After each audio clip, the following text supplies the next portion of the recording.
inspirante. Nous avons créé ce parcours destiné à la jeunesse française.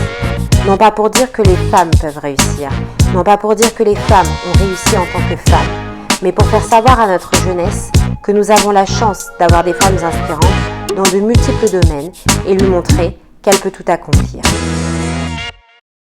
Bonjour, je m'appelle Céline Lazort et je suis la fondatrice de Litchi et Mangopé.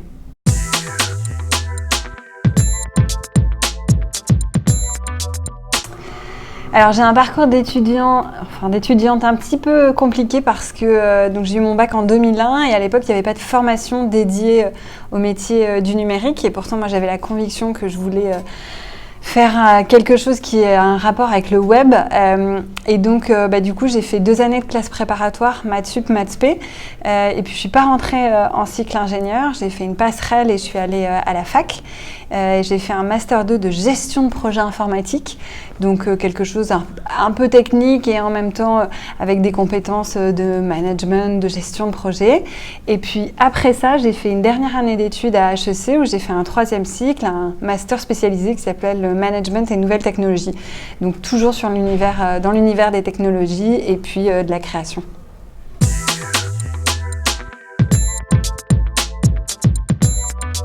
J'ai commencé à travailler assez jeune. Je crois que mon premier petit boulot, c'était probablement à l'âge de 14 ans et mon premier vrai job à peu près à 20 ans. Donc j'ai travaillé en parallèle de la fac en fait pendant 1 an dans une agence de com et puis pendant 1 an dans une start-up, ce qui m'avait mis un petit peu le pied à l'étrier pour découvrir le monde du travail, notamment à l'aide des stages et puis aussi à l'aide de CDD, parfois de petits boulots. Donc c'était une façon aussi pour moi de devenir indépendante financièrement, de pouvoir mettre en exergue les compétences que j'avais apprises à l'école et puis de les utiliser dans la vie et dans le monde professionnel. Donc j'avais déjà un petit bagage professionnel quand j'ai été diplômée, que j'ai terminé mes études et puis à ce moment-là en fait j'ai créé Litchi. Donc j'ai tout de suite démarré ma vie d'entrepreneur après ma vie étudiante.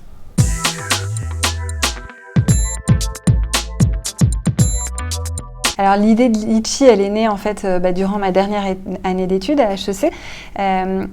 C'était un format un peu, qui se fait beaucoup, mais un peu original à l'époque. Un tiers d'étudiants d'HEC, un tiers d'étudiants de Télécom Paris, l'école d'ingénieurs, et puis un tiers d'étudiants qui s'appelaient autres, donc des gens de la fac, etc., comme moi. Et donc je me suis dit, tiens, c'est sympa, c'est plein de gens qui ne se connaissent pas, je vais organiser le week-end d'intégration de ma promo. Donc le week-end d'intégration, c'est 2 jours que les étudiants passent ensemble à faire du sport, faire la fête, apprendre à se connaître. Et donc il fallait participer de 40 € pour ce week-end-là. Et donc je suis partie avec ma petite enveloppe en papier, collecter l'argent auprès de tous mes camarades de promo. Et forcément, comme à chaque fois qu'on cherche à collecter de l'argent à plusieurs par le moyen un peu, j'allais dire, traditionnel, c'est difficile. Et donc je me suis dit, mais il y a forcément un service en ligne, un site internet qui permet ça. Il n'y en avait pas et l'idée est restée dans mon esprit et ne m'a plus quittée pendant toute mon année d'études. Et à la fin, je me suis dit, finalement, j'étais diplômée en 2008, donc ça date pas d'hier, mais c'était à un moment donné une période de crise, donc moins de jobs disponibles. Et je me suis dit, je vais peut-être essayer de créer mon entreprise et créer mon emploi.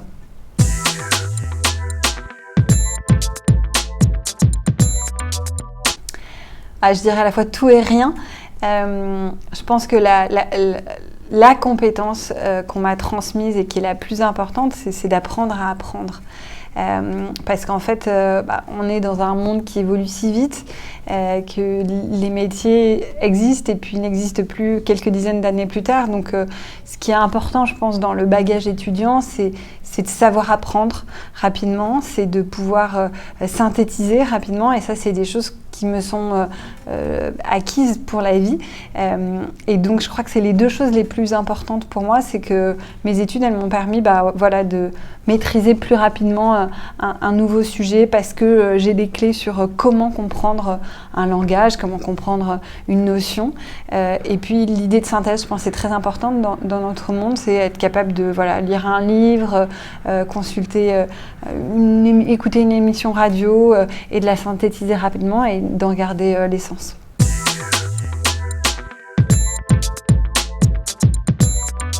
Ma journée type, elle est déjà il n'y en a pas. Je crois que c'est le point principal de mon job, c'est que il n'y a pas 2 journées qui se ressemblent. En tout cas, chaque jour et chaque semaine et chaque mois, j'apprends des choses différentes et je découvre des choses différentes.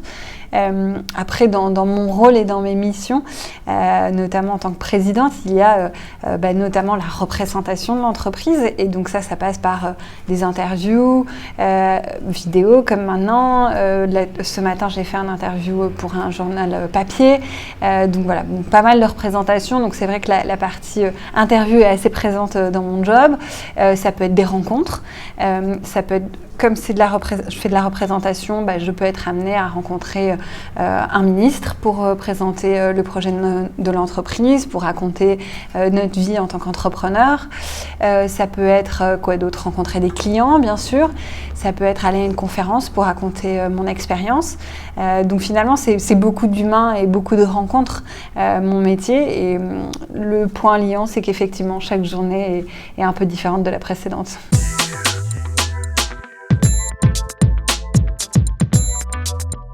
Qu'elle pourrait être meilleure. Mais je crois qu'on met du temps à comprendre qu'on ne vit pas dans un monde... en tout cas, moi, j'ai mis du temps à comprendre qu'on ne vivait pas dans un monde où chacun était l'égal de l'autre.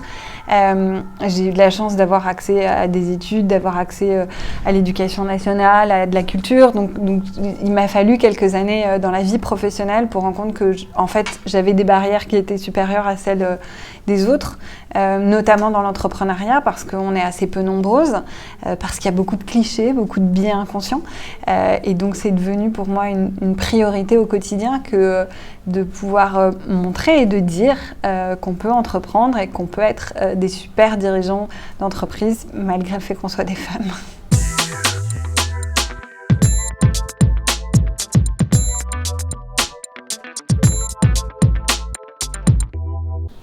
J'ai mis du temps à m'en rendre compte, mais c'est vrai que notamment, je pense qu'une des difficultés que j'ai pu rencontrer, c'est lorsque, pour financer l'entreprise, on a levé de l'argent. Donc, ça veut dire que ce sont des financiers qui investissent de l'argent dans l'entreprise, qui nous permet, nous, de développer l'entreprise.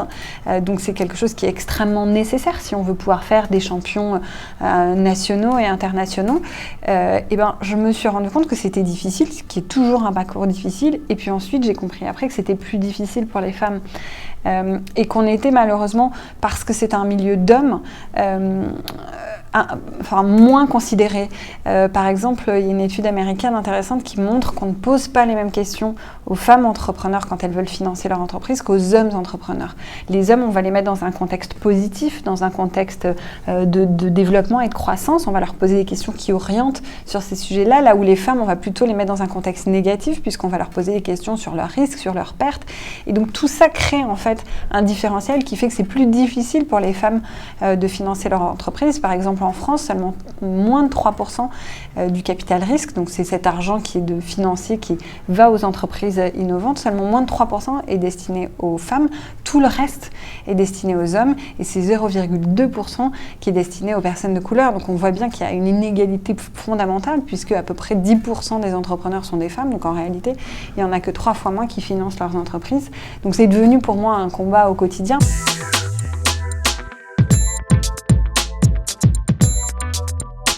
En fait, je pense qu'il y a beaucoup de biais inconscients, donc nous-mêmes on s'auto-limite. Moi je sais que quand par exemple j'ai vendu la boîte en 2015, la première chose que j'ai fait, c'est d'aller regarder sur internet s'il y avait d'autres femmes qui avaient vendu à un prix supérieur que ce qu'on m'avait proposé en Europe une boîte de latex. Et je me suis rendu compte que non, et je me suis dit si personne ne l'a fait, je peux pas le faire.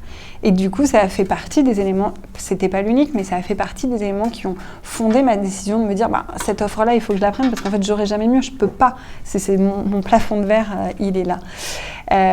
Donc je dirais aux jeunes femmes qu'il faut en permanence qu'elles se posent la question de se dire est-ce que c'est moi qui pense que je peux pas ou est-ce que c'est quelque chose qu'on m'a appris, est-ce que finalement je pourrais pas être astronaute si j'en ai envie, est-ce que finalement je pourrais pas être présidente de la République si j'en ai envie, parce que c'est des choses auxquelles on est tellement habitué à s'auto-limiter qu'on se rend même plus compte en fait qu'on a accès à un monde qui est le nôtre et qu'on a le droit de rêver ce qu'on veut faire.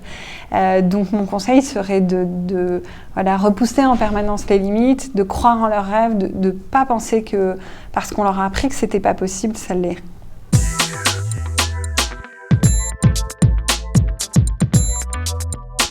Je trouve que c'est une merveilleuse idée parce que moi, la première, je trouve qu'on a besoin de rôle modèle, on a besoin de se dire que c'est possible en fait. C'est ce dont on parlait tout à l'heure, c'est de voir des histoires et c'est comme ça qu'on se dit « Ah mais moi aussi je veux être ça, je veux faire ça ».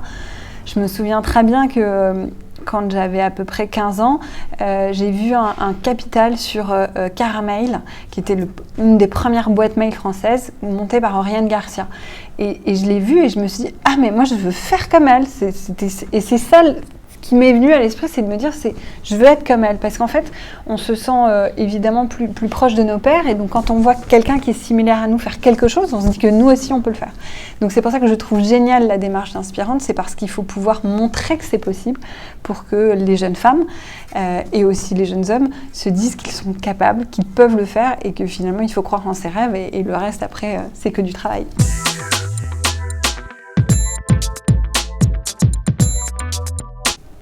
Alors, il y a plein de femmes qui m'inspirent. J'ai parlé d'Oriane Garcia. Il y a Catherine Barba qui a passé 5 ans à mon conseil d'administration, donc qui se définit elle-même comme une mamie du web. Donc, en tout cas, une femme qui a, je pense, beaucoup participé à révolutionner le web en France, donc qui m'a beaucoup inspirée et que j'ai eu la chance de pouvoir travailler à ses côtés. On a parlé de Mercedes Serra, donc qui est extrêmement inspirante, si c'est le terme qu'on peut utiliser, que j'ai la chance de côtoyer de temps en temps aussi. Et je trouve que voilà, ce sont des femmes qui ne voient pas les limites, qui les repoussent parce qu'on doit pouvoir être libre de faire, libre d'entreprendre, libre de créer. Et puis, en fait, il y a aussi plein de femmes inconnues qui m'inspirent, des femmes qui se battent pour leurs envies, pour leurs rêves, qui arrivent à conjuguer la vie de femme, la vie de famille, la vie de patronne, ce qui est aussi pas toujours facile. Et il y a aussi des hommes qui m'inspirent, des hommes par exemple qui se battent pour que le congé paternité devienne obligatoire et soit plus long, parce que ça c'est une vraie égalité pour les femmes. Donc voilà, je trouve que ce sont des hommes et des femmes qui ont envie de repousser les limites de la liberté qui m'inspirent.